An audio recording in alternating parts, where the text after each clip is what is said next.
Livro Manifestações Importantes e Aparições na Forma dos Mortos, de Ernesto Bozano. Capítulo 6. Caso 6.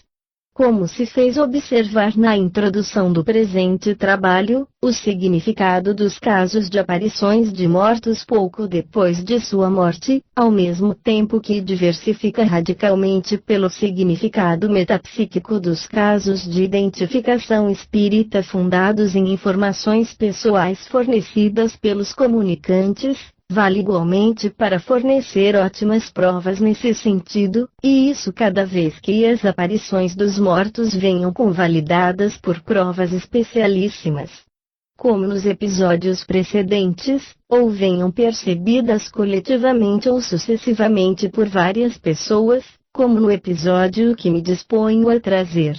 Condições que vão mais que nunca eliminar a hipótese alucinatória e telepática. Quanto às hipóteses do reservatório cósmico das memórias individuais, e do fator psíquico inconsciente que se torna consciente ao incorporar o médium, já se compreende que não tem nada em comum com as manifestações aqui consideradas. Retomo o caso seguinte da Light, 1923, página 729, e quem o relata é o Sir William Barrett, o célebre físico, membro da Royal Society e fundador da Society for Psychical Research de Londres. Trata-se de um episódio notabilíssimo, em que o fantasma de um pastor anglicano foi visto por 5 pessoas simultaneamente, em uma igreja de Dublino, onde ele foi oficial por 50 anos. Sir William Barrett escreve: poucos dias depois da morte do canônico Carmichael LLD, meu amigo íntimo, ele foi visto saindo do púlpito de uma igreja de Dublino, onde tinha pregado por 50 anos. Apareceu vestido com uma túnica e uma capa e foi visto por 5 pessoas indo ao lado de seu sucessor, o reverendo R.U. Murray LD, quando ele falava sobre o tema da sobrevivência. O reverendo Murray me disse que, de sua parte, nada viu, mas que teve a sensação de uma presença invisível, sensação a qual não teria dado qualquer importância se nas 2 horas sucessivas ao culto religioso não tivesse acontecido de 3 senhores e uma senhora terem lhe procurado para contar sobre a visão que tiveram, antes que tivessem tido tempo de falarem com outros. E eles estavam em pontos diferentes da igreja e não se conheciam. A tais testemunhos acrescenta-se uma 5ª pessoa, Senhora de Shon, filha de Carmichael, a qual logo depois do culto contou a um amigo e ao marido o que tinha visto, ignorando absolutamente que outras pessoas tinham percebido o fantasma de seu pai. Cada suspeita de engano acordado parece absurdo, pois atrás do púlpito não existiam objetos que poderiam gerar uma ilusão de tal natureza. E, quanto aos observadores, todos céticos em matéria de aparições, nada os poderia predispor a uma alucinação coletiva. Nota-se que cada um forneceu particularidades idênticas sobre o que viram, vale dizer que todos concordaram em contar que o religioso vestia a longa capa habitual, que ele a tinha suspendido ao deixar os degraus do púlpito, como fazia em vida, que parecia estar absolutamente feliz e vivo, apesar de mais jovem do que quando saía do púlpito nos últimos tempos. Além disso, todos tinham notado que ele tinha lançado um sorriso para a filha, que estava sentada abaixo do púlpito. Ela fez verbalmente uma descrição impressionante sobre isso. Mas cada um dos percipientes tinha observado que o chapéu do fantasma tinha uma bainha rosa, onde o reverendo Murray tinha uma bainha azul. Ora, esta é a diferença existente entre os distintos acadêmicos de LLD, doutor em lei, de Lit D, doutor em letras, diferença que os observadores ignoravam. É impossível encontrar uma hipótese naturalística que explique todos esses testemunhos independentes, como não é fácil reduzi-los a impressões subjetivas. Minha opinião pessoal é que o espírito pode às vezes se revestir temporariamente de uma forma intangível, mas visível, e não em raras circunstâncias favorecido pelo ambiente e por força de um ato subconsciente de vontade criativa, com o objetivo de projetar para os vivos uma forma pensamento que resulta um simulacro de si mesmo, como era em vida. São ótimas provas de demonstração de que o fenômeno se realiza muitas vezes mesmo em sono profundo.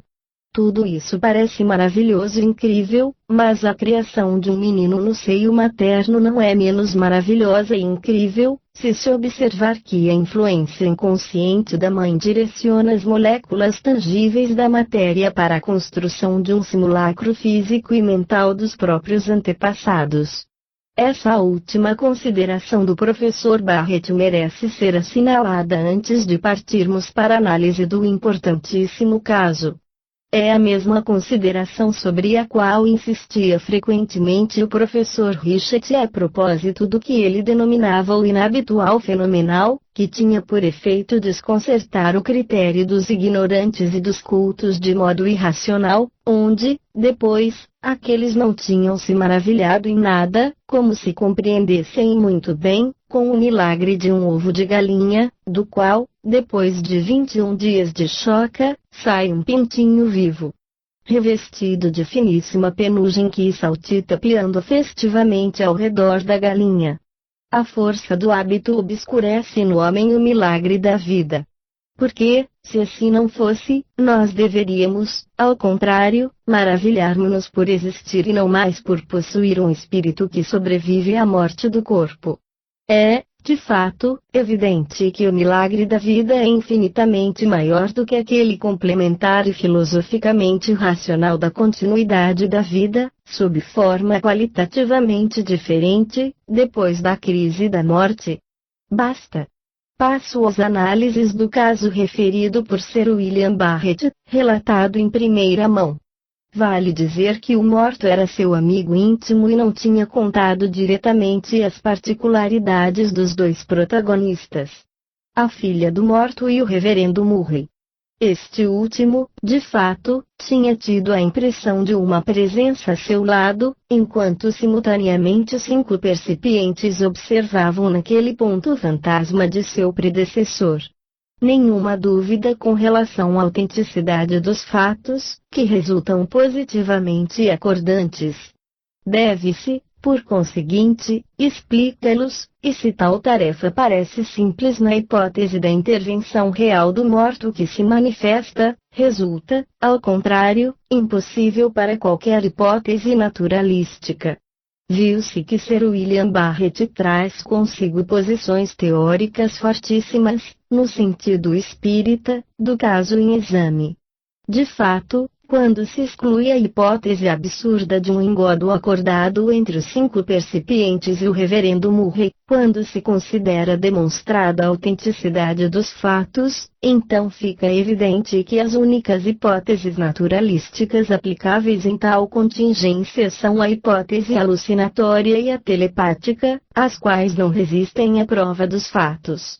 No que concerne à hipótese alucinatória, limito-me a lembrar, como é de conhecimento comum, que os casos de visão coletiva do gênero em questão extrapolam as fronteiras de sua jurisdição. É verdade que nos assuntos da patologia mental são registrados exemplos de alucinações coletivas, especialmente nas crises de exaltação mística, mas isso se realiza infalivelmente pela via da sugestão verbal, e não pela via da transmissão telepática do pensamento, contestação essa de importância resolutiva. De resto, até o professor Richet o reconhece em termos explícitos. No capítulo conclusivo do seu tratado de metafísica, ele observa: sei bem que das freiras histéricas, presas em monastério, tem-se narrado fatos extraordinários que teriam sido percebidos coletivamente, mas aqui não se trata nem de freiras, nem de histéricas. Costuma-se objetar: alucinações coletivas. Respondo que não existem alucinações coletivas. Os alienistas ignoram fenômeno semelhante. Excluída a hipótese alucinatória, entendida no sentido patológico, resta a hipótese telepática, da qual se procuraria um agente que tenha projetado telepaticamente o simulacro do morto visualizado por 5 percipientes.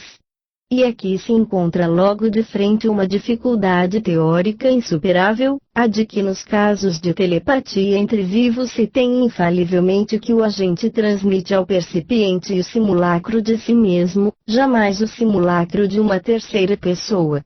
Daí deriva que, como no caso em questão o fantasma do homem que aparece representa um morto, inferir-se-ia que o agente, que transmite aos 5 percipientes o simulacro de si mesmo, fosse precisamente o espírito do morto manifestado.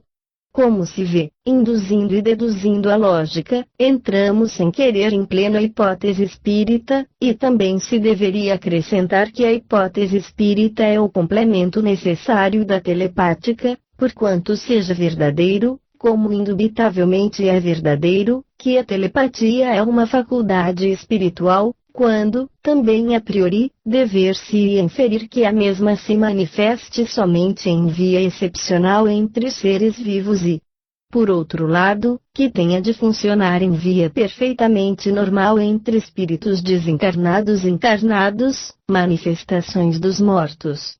Ora, é precisamente tudo isso que as pesquisas metafísicas demonstram a posteriori.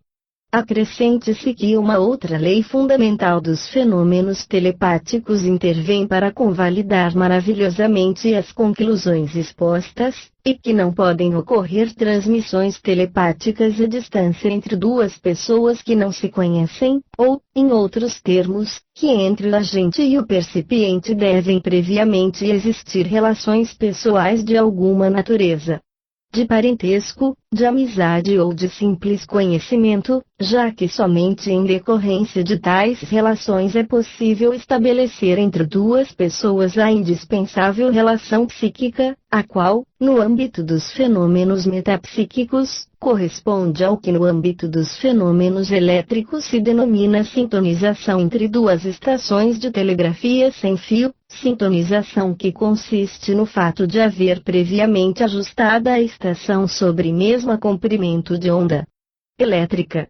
Ora, um agente telepático tem necessidade, por sua vez, de conhecer subconscientemente o comprimento de onda psíquica, por assim dizer, da pessoa distante com a qual deseja se relacionar, o que pode se realizar unicamente no caso em que tenha já tido relações pessoais com ele, e, sem isso, pode ainda acontecer se o sensitivo clarividente tiver contato com algum objeto que tenha pertencido por longo período à pessoa em questão. Psicometria. Fica entendido, assim, que se não acontece nenhuma das condições expostas, então não se podem estabelecer relações psíquicas à distância entre 2 pessoas, nem sob forma telepática, nem sob forma psicométrica. Se fosse diferente, então não poderia haver nem sensitivos nem médiums, porque estariam permanentemente obsidiados por um emaranhado inextricável de percepções de todo tipo, geradas pelos eventos da vida vivida por toda a humanidade. Isso posto, segue que no nosso caso, onde diversos sensitivos não se conheciam, não podiam estabelecer relações psíquicas entre si, consequentemente, não podiam sofrer a influência alucinatória de um agente telepático qualquer. Influência que, de resto, não era possível por um outro motivo, o do fato revelado anteriormente.